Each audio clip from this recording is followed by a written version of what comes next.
Ami Desai, I told you I was going to mispronounce it, Ami Desai from the University of Chicago Comer Children's Hospital. And you can go ahead. Yeah. Is he taking our microphone away? No, I would never do that. Normally we would start off, with either Sue or Ami doing the introduction on neuroblastoma, just so for new patients and everything, you kind of get the basics of neuroblastoma. Because of Dr. Hexey's travel, we moved it down. So Ami will do the introduction, staging, markers, and things of neuroblastoma. So Dr. Ami Desai.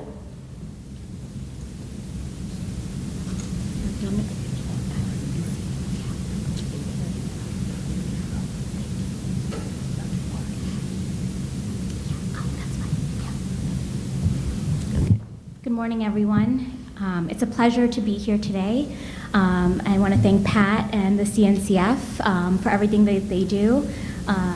And today, I will be discussing really the basics of neuroblastoma therapy and some basic principles of neuroblastoma, staging and markers. And hopefully some of the concepts we review today will be helpful and set the foundation for other talks that you hear later today and tomorrow. So neuroblastoma is a pediatric solid tumor. It originates from neural crest tissue, and basically from tissue that leads to the development of our sympathetic nervous system. So this tissue is in the adrenal medulla. It's also in the sympathetic ganglia. So essentially, neuroblastoma can develop anywhere from your neck into your pelvis, and again, in the adrenal glands, as depicted in the pictures on the right. And it is described as a small round blue cell tumor, and that is because of how it looks under the microscope.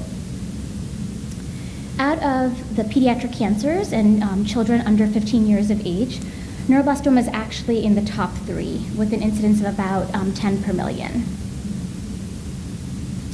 So I wanted to review a little bit about the epidemiology. It is the most common solid extracranial malignancy in children. About 750 new cases per year. It makes up about 7% of all childhood cancers and about 15% of childhood cancer mortality. So again, 7% of childhood cancers, but a disproportionate amount of childhood cancer mortality.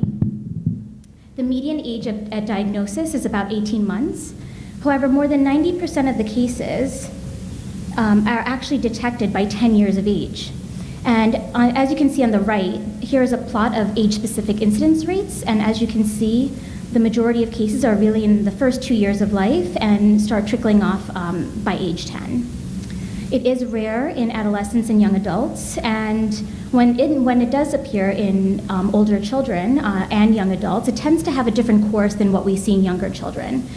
These patients tend to be a little bit more chemo-resistant, have more of an indolent course, and unfortunately don't respond to therapy as well as some of the younger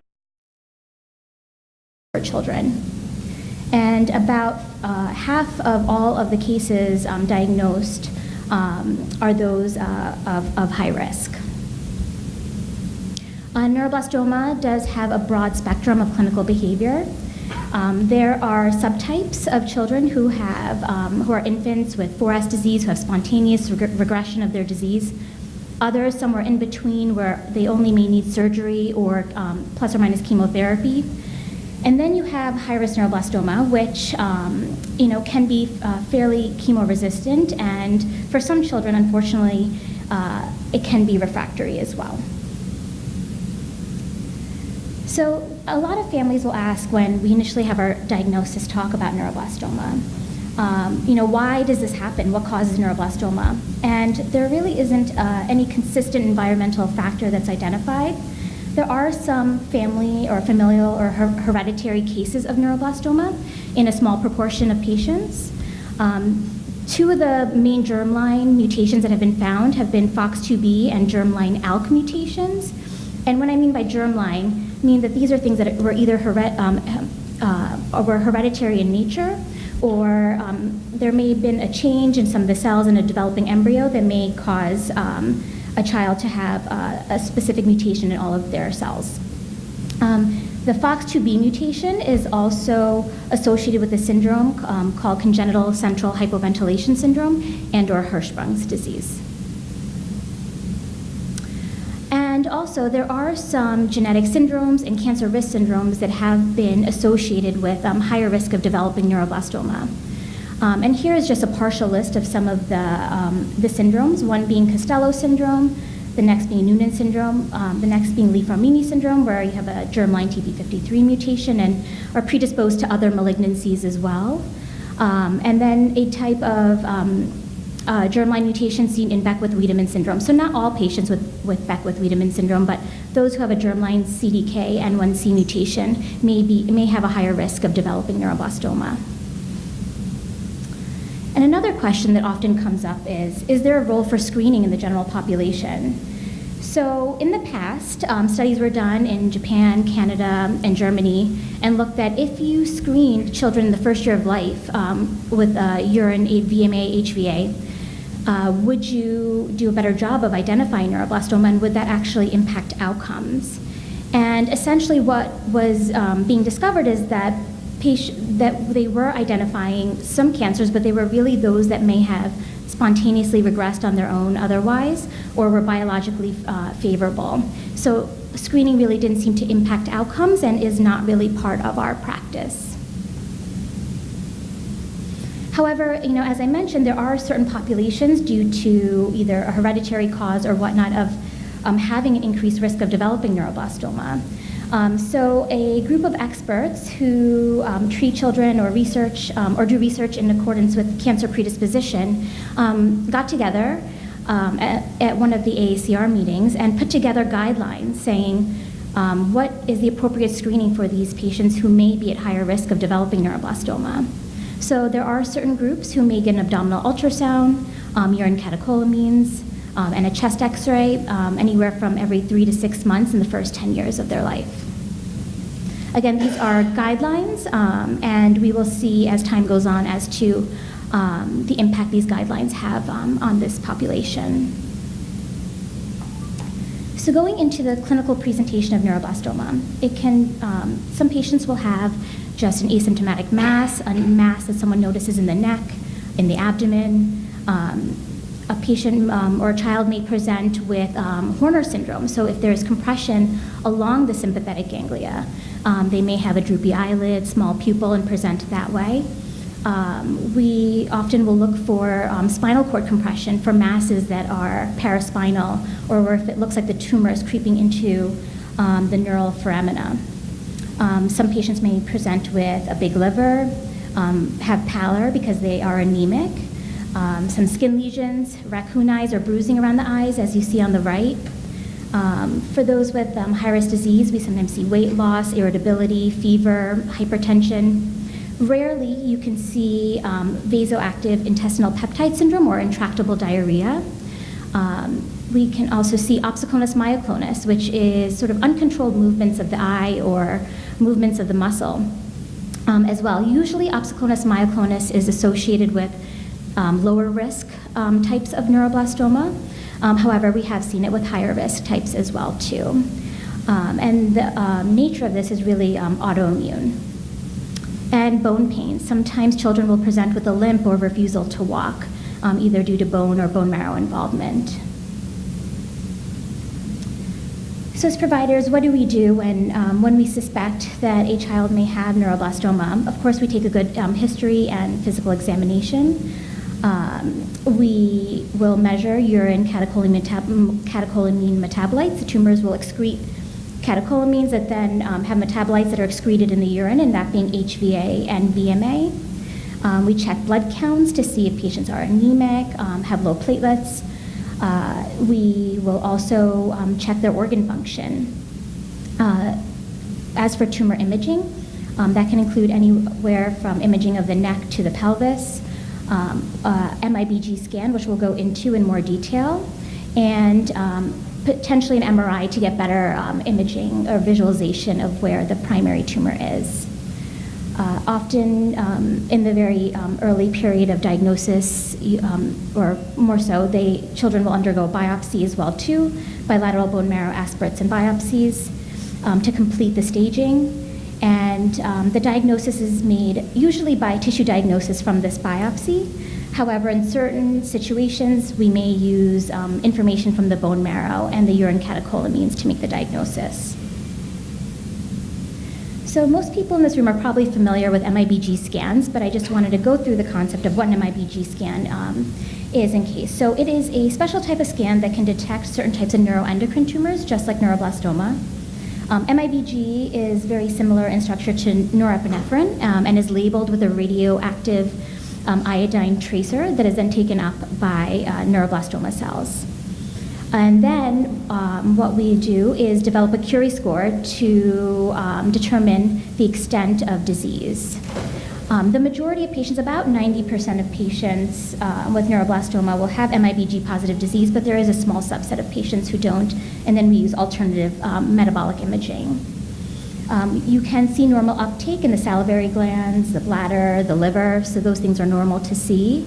And as you know, we do have our patients take SSKI or saturated potassium iodine solution to protect their thyroid from the radioactive material.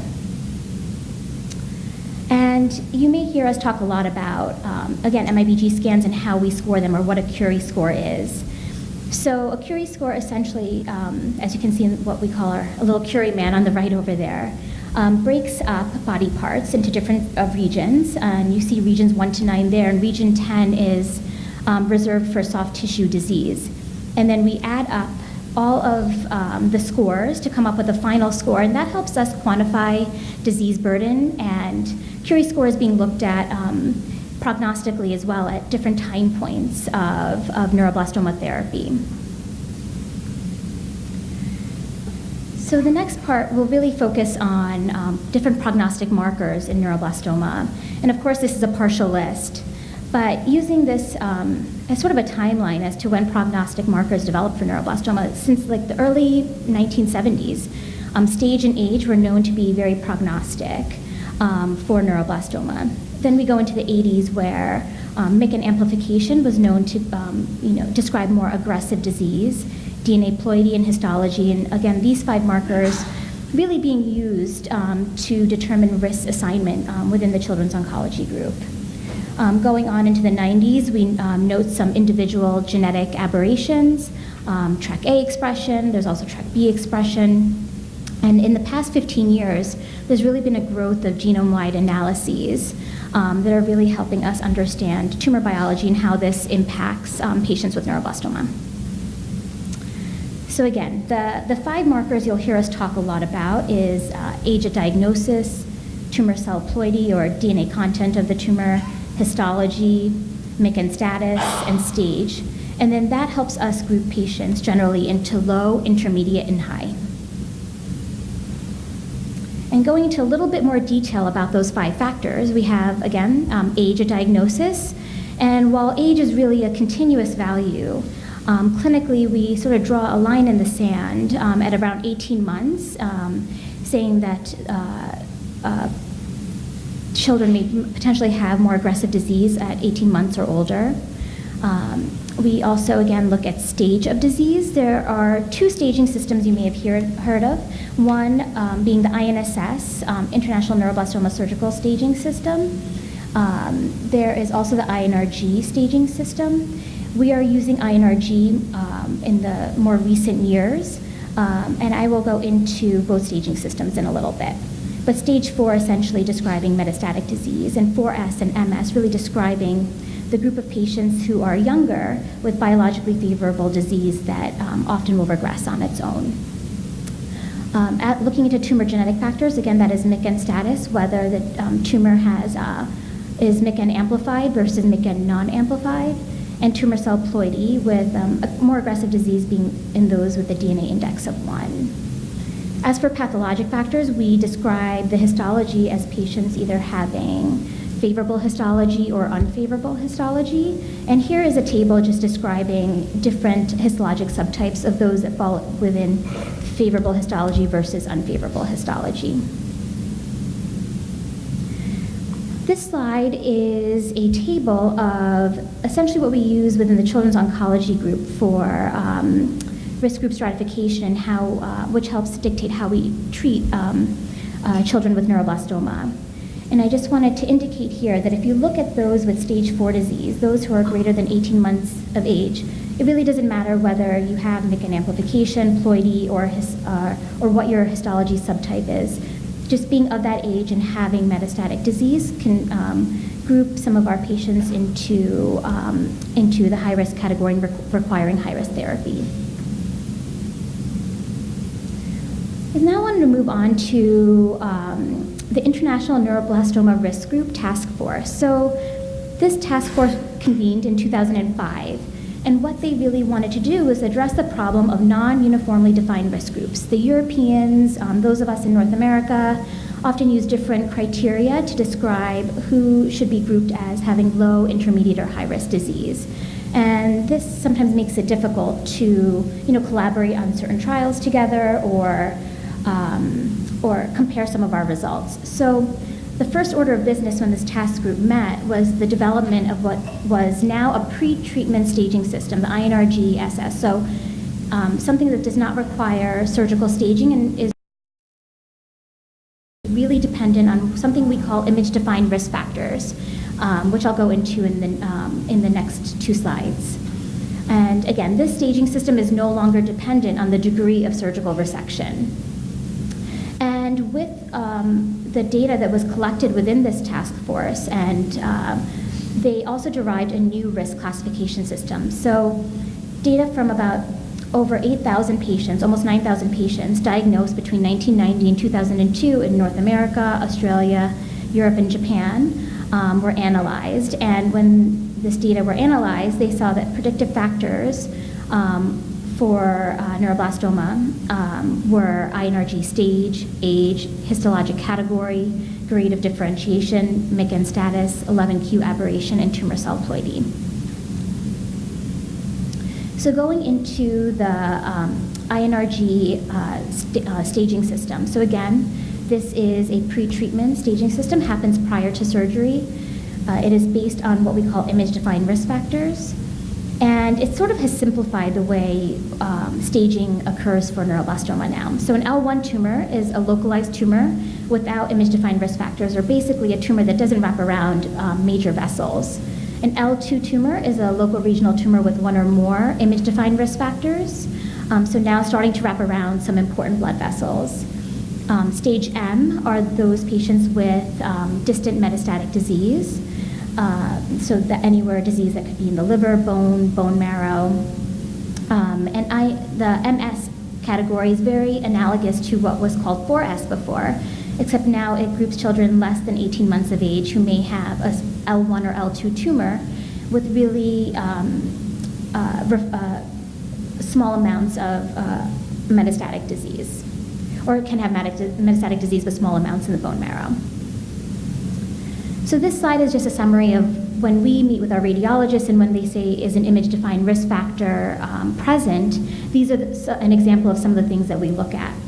We look at imaging within the abdomen, within the neck, thorax, intraspinal, and using some of these categories helps us delineate whether a patient falls within the L1 or L2 staging.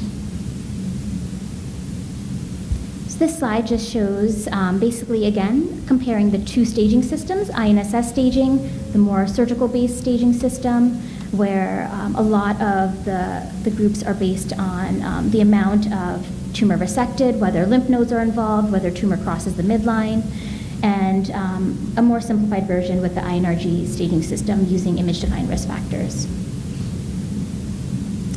And putting all of that together with the INRG task force, they came up with this pre-treatment classification schema.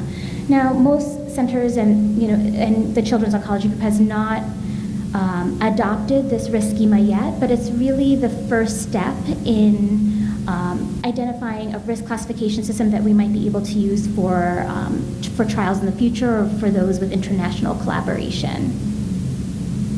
So again, stage is here, age is here. They now group it into histologic category and including grade of tumor differentiation. MICN is the same as prior risk schemas. 11q aberration was added. So now we'll go into treatment. So as I mentioned earlier in the talk, neuroblastoma really has a broad spectrum of clinical behavior, and we really try to tailor our treatment approach by risk and to identify treatment strategies that provide optimal survival rates with minimal toxicity. So in the next few slides, I'm just going to talk about some of the advances we've made in the low and intermediate risk groups and how we've actually been able to take away therapy for some of our patients in these groups, and summarize some of the trials done nationally and internationally for this, or I'm not focusing so much on the international trials. And then also, we'll go into high-risk therapy and how therapy has evolved over time. So low-risk neuroblastoma, one of the trials that occurred was P9641. And this trial, the objective was to demonstrate that surgery alone would achieve a 3-year overall survival for patients with asymptomatic INSS stage 2A or 2B neuroblastoma. And what they did was group patients that were not symptomatic and randomize them to have surgery alone, and versus those who were symptomatic, and group those patients into getting anywhere from 2 to 4 cycles of chemotherapy and surgery. And what we saw were that outcomes and survival really stayed superior with even just doing surgery alone and not always administering chemotherapy. There were some additional trials that also looked at infants and whether they could be observed or whether they had to go to surgery as well too, and I don't have that data up on the screen, but basically all of these earlier trials show that for low-risk neuroblastoma, that observation may be fine for some patients, really, again, the infants such as those with 4S disease. Some patients may just need surgery, and chemotherapy may be used in certain situations, but that not all patients may require chemotherapy and can be spared from that exposure. Now moving on to intermediate risk neuroblastoma.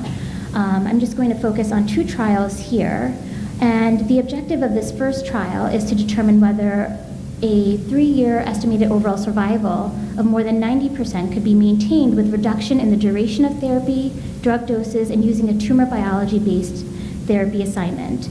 So patients with favorable biology tumors would just get 4 cycles of chemotherapy plus surgery, and those who had unfavorable biology would get 8 cycles of chemotherapy plus surgery.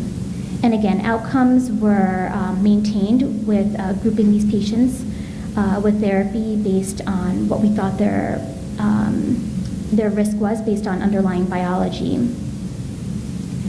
And the second trial I'll talk about that has been published recently is a response and biology-based therapy for intermediate risk neuroblastoma. So the objective of this trial is to really see if we could reduce therapy for subsets of patients with biology and response-based algorithm to assign treatment duration while maintaining 3-year overall survival of greater than 95%.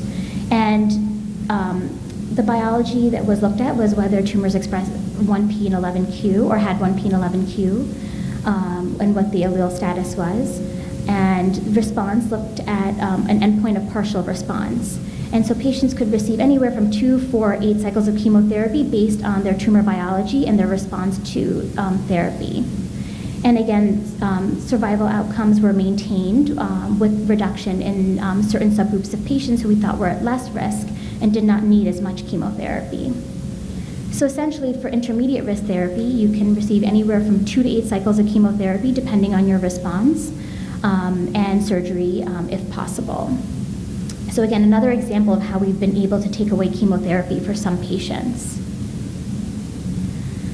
Unfortunately, therapy for high-risk neuroblastoma is still a challenge, and we haven't been able to really take away therapy at this point. I'm going to summarize 3 trials on this slide. The first one showing that the first trial looked at after induction chemotherapy, do patients do better if they receive a myeloablative chemotherapy regimen, or a regimen that really wipes out your bone marrow, and then you receive stem cells back as support, versus can patients continue on with continued intensive chemotherapy? And what this trial showed was that myeloablative chemotherapy plus autologous stem cell transplant did improve event-free survival.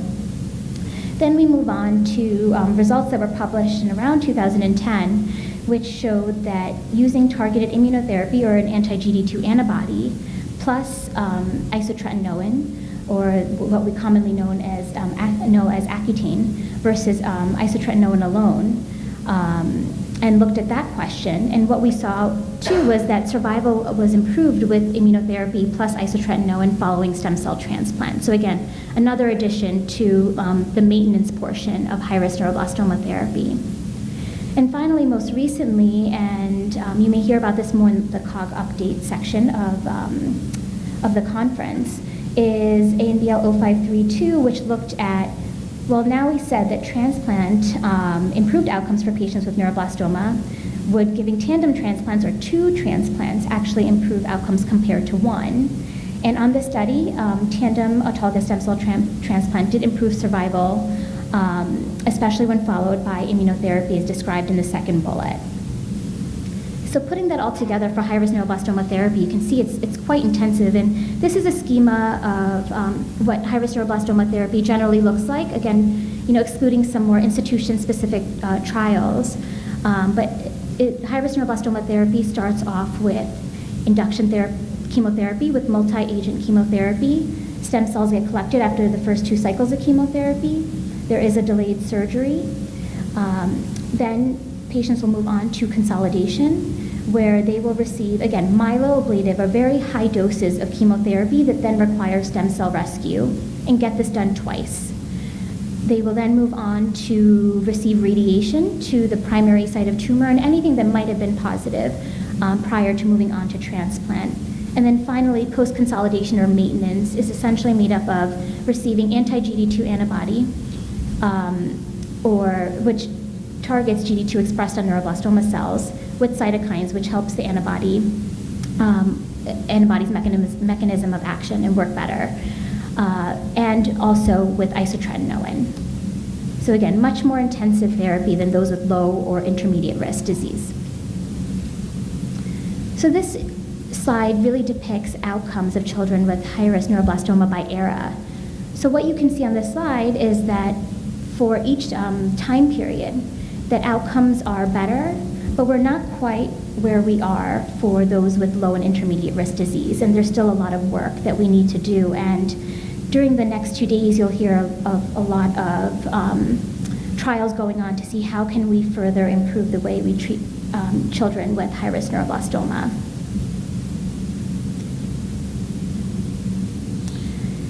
And then finally, I wanted to just do a highlight of a few targeted therapies and things that you may hear over the next 2 days as well. So I'll briefly go over anti-GD2 antibody therapy and just use dinutuximab as an example, knowing that there are other anti-GD2 antibodies that will be discussed during this meeting as well. I-131 MIBG therapy and ALK inhibitors. So you will often hear us talk about anti-GD2 therapy, and GD2 again is expressed uniformly on neuroblastoma. And dinutuximab specifically is a chimeric monoclonal antibody that binds to GD2 and is often given with cytokines, either GM-CSF or IL-2, and a lot of us are favoring just using GM-CSF moving forward. And it is FDA approved for frontline therapy for high-risk neuroblastoma. And it has shown benefit in the frontline setting. However, we are now exploring using anti-GD2 antibody with a lot of other combinations, and you're going to hear about some of these combinations over the course of the next 2 days as well, too. This antibody has also been very active in the relapse setting when given in combination with chemotherapy, and more novel combination therapies will be discussed in the conference. Then just wanted to move on to MIBG therapy, which you will hear about again over the course of the next 2 days. So for those who are not familiar with MIBG therapy, it's really a similar concept as to our MIBG scans, but really using a higher radiation dose attached to the MIBG, or the radioactive iodine attached to the MIBG tracer. Receiving this therapy requires, being in a lead room with shields to protect family and staff from radiation exposure, and generally requires stem cell rescue after treatment.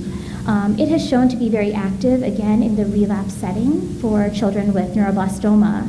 And because of that, it has now been moved to being studied in the upfront setting for children with high-risk disease. And Dr. Bagatelle will go into more of one of the current phase 3 studies being conducted through the Children's Oncology Group that is integrating MIBG into induction therapy for children with high-risk neuroblastoma.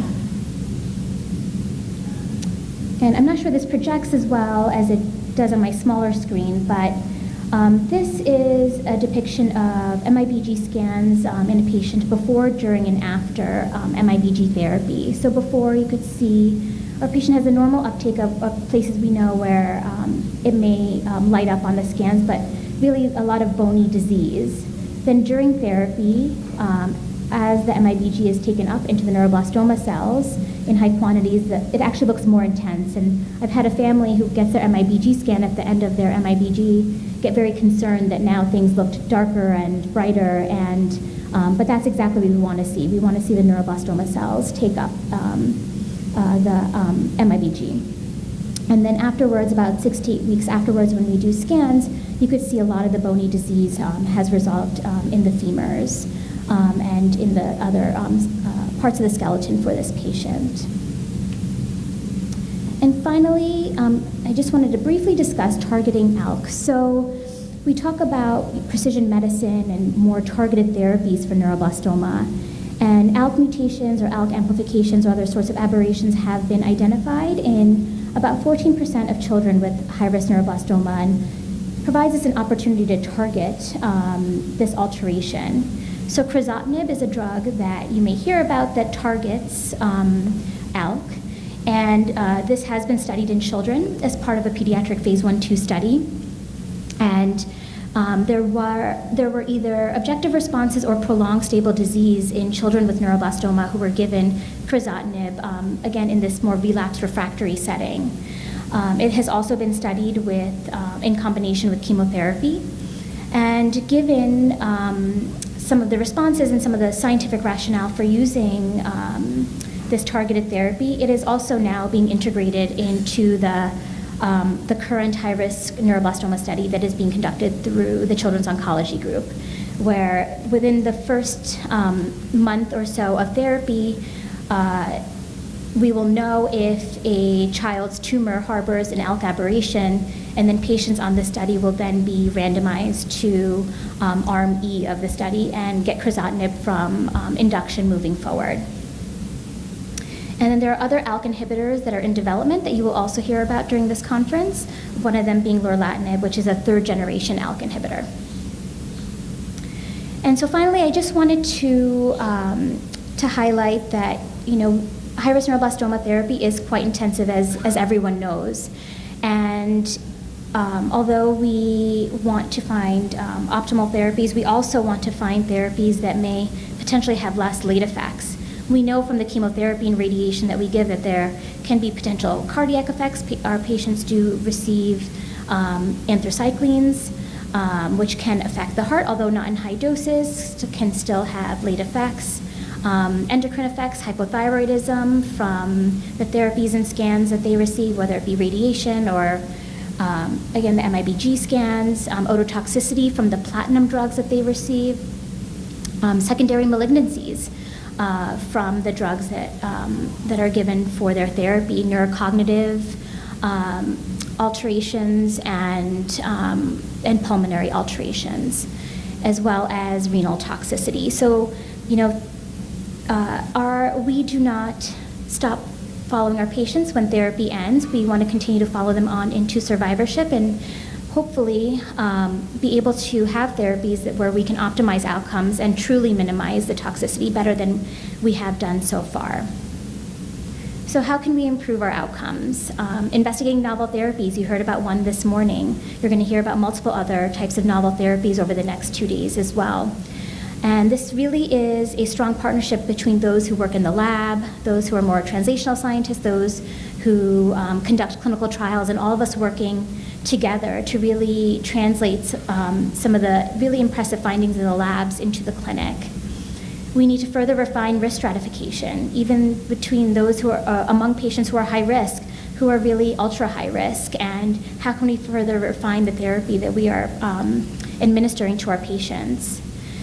Identifying better biomarkers of therapy response and resistance, and a lot of people are working on liquid biopsies and other markers that may say whether a patient is responding to therapy or not, or is there a different way we can quantify tumor burden rather than just imaging alone?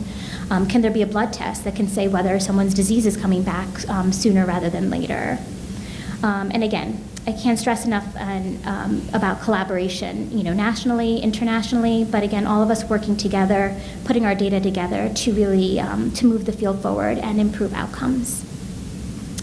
So I just want to again say thank you to all of you for participating and advocating for your children and taking the time to build upon the education that you already have, and of course to our patients and to Pat and the CNCF team who worked so hard to really put this conference together and really provide knowledge to all of you and to all of us. Thank you.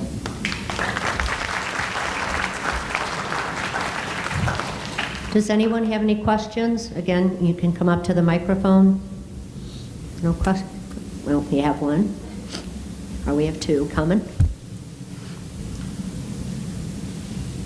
Hi.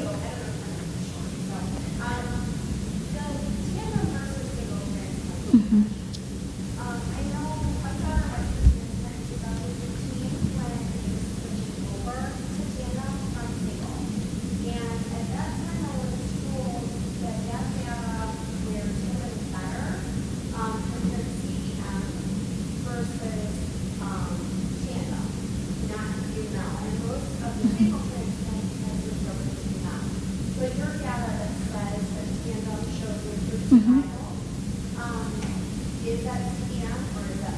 That's a really good question. So on 0532, the single transplants, the conditioning regimen was CEM for single transplants, and for tandem transplants was thiotepa and cyclophosphamide, and then a modified dose of CEM for the second.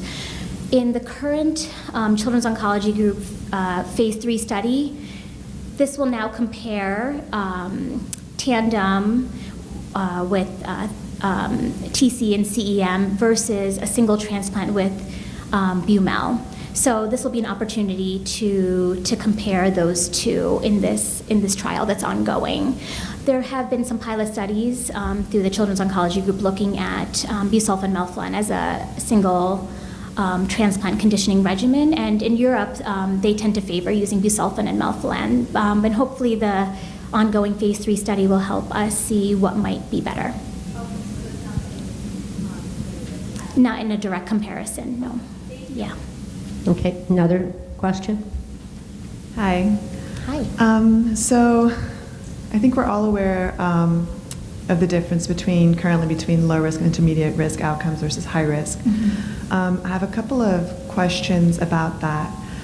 The one is that the study in Japan where they were doing the screening mm-hmm. seemed to me to have been looking at the wrong population group, because it was looking at a group that generally would have better outcomes and would be lower intermediate risk mm-hmm. children anyway.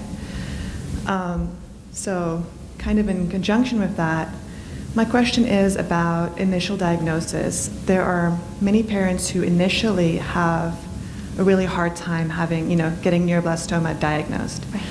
So, looking forward to September, which is, Childhood Cancer Awareness Month, what are things that are going on or that people are considering to help primary care physicians diagnose neuroblastoma better? Because we know that there's such a big difference in outcome between the different stratifications. So, is anybody looking at screening for higher risk groups, so over 18 months of age? And does the oncology community, so say COG, what kinds of, educational programs do they have for primary care physicians? So from my understanding, there is not really screening for high-risk neuroblastoma or groups of patients who may be who will end up developing that.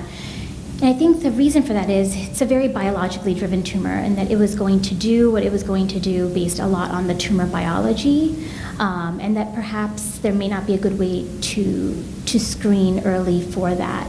But I'll open that up to the other physicians in the group as if they have other thoughts on that.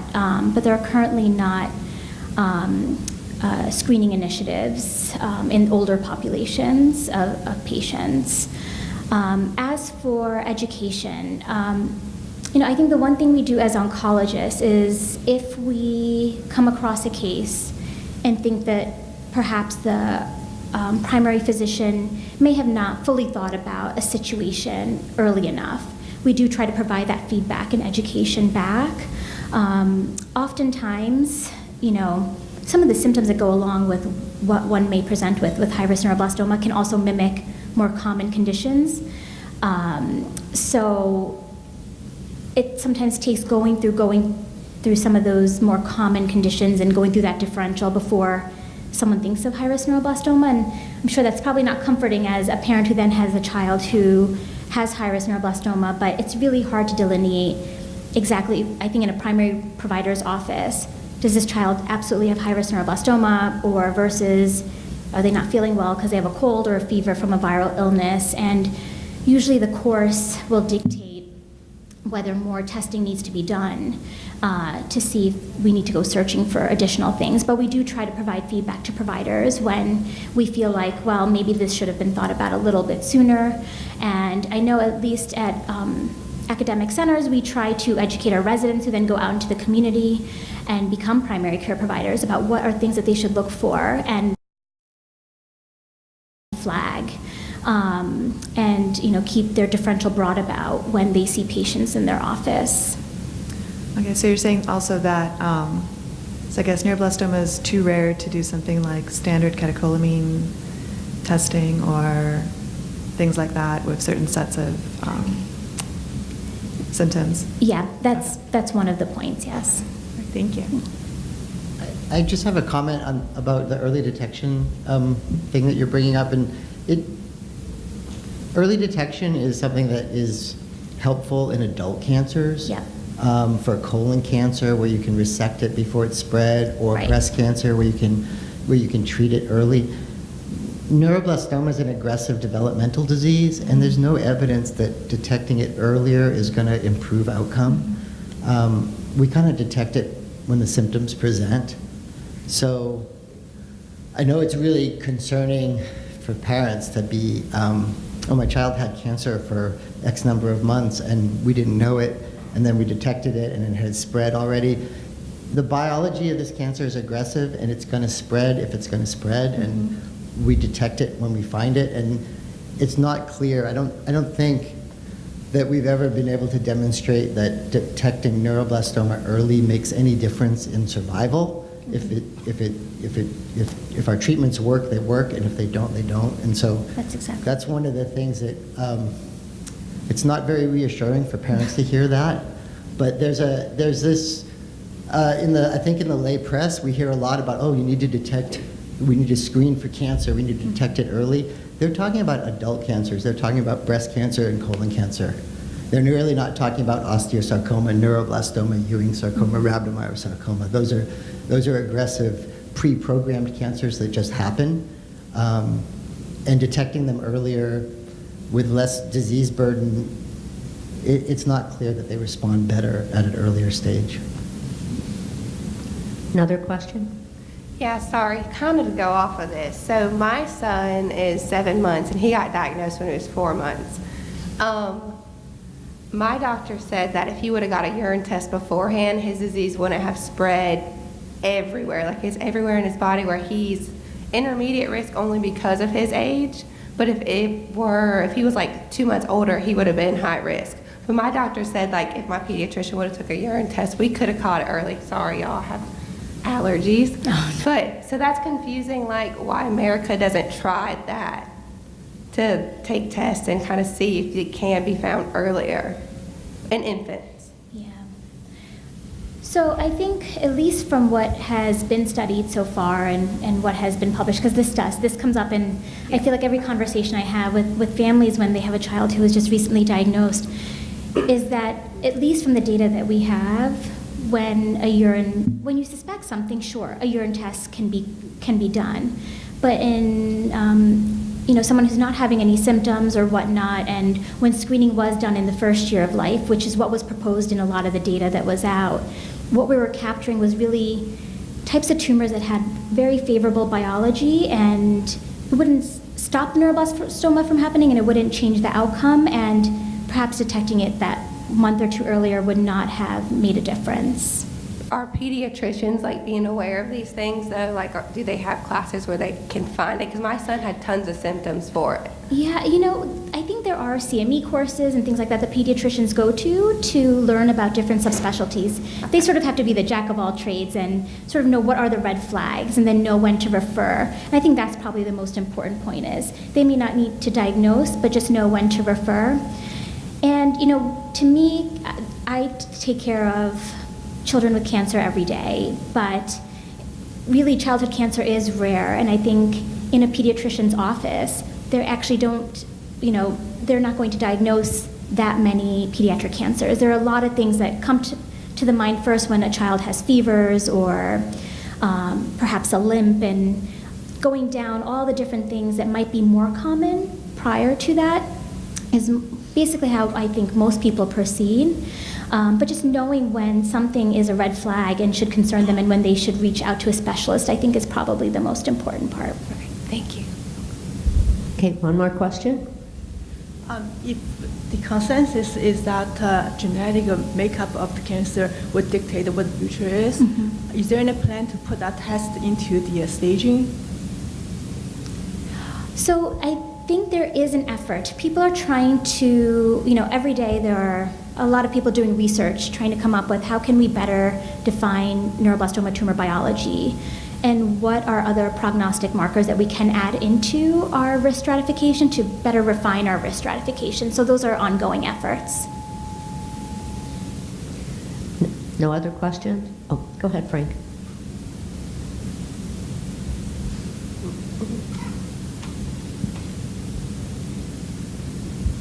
I'm sure everyone, the physicians are aware of the study that was done. What year was that? In the 80s, when Japan initiated a program to identify children that had neuroblastoma, and they found out that they actually were, and the death rates were increasing because they initiated a program to monitor children at an early stage to try to identify what you guys are all concerned about, and I am too.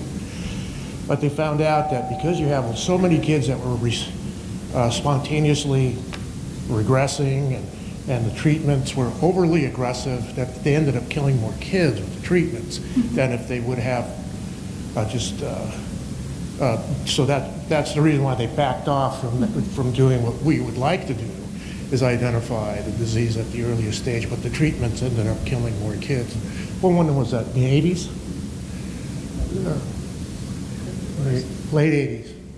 So that's why they're not doing that now. Agreed. A lot of the tumors are ones that would go away on their own, and you're right, sometimes intervening actually causes more harm than good. Yeah, well, a lot of false positives and things, so. Just quickly, the main point of that screening was that it did not decrease the incidence of high-risk kinds, including the detected in the first year of life. So it also supported the idea that there are two overall kinds of neuroblastoma. One is the kind that's either spontaneously goes away, doesn't cause any problems, and if you leave it leave it alone, it will not continually grow and spread and cause the bad kind. This is very different from the usual kinds of cancers. Right. And on the other hand, there's the bad kind that from the beginning, it's all over the place. There's occasional cases that are a little hard to sort out, and that's another issue. But the bottom line is that screening did not reach its goal of detecting neuroblastoma in the first year of life, which generally is better, and did increase of the high-risk kinds, and it didn't decrease the risk of the incidence of it, and it detected a lot of the tumors that were spontaneously would go away and led to all kinds of additional problems. So overall, screening except in high-risk groups, like you very astutely pointed out, inheritance, this and so on, is not a good idea. Thank you. Okay, no other questions?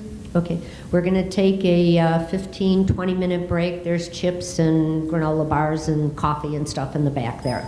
Thank you.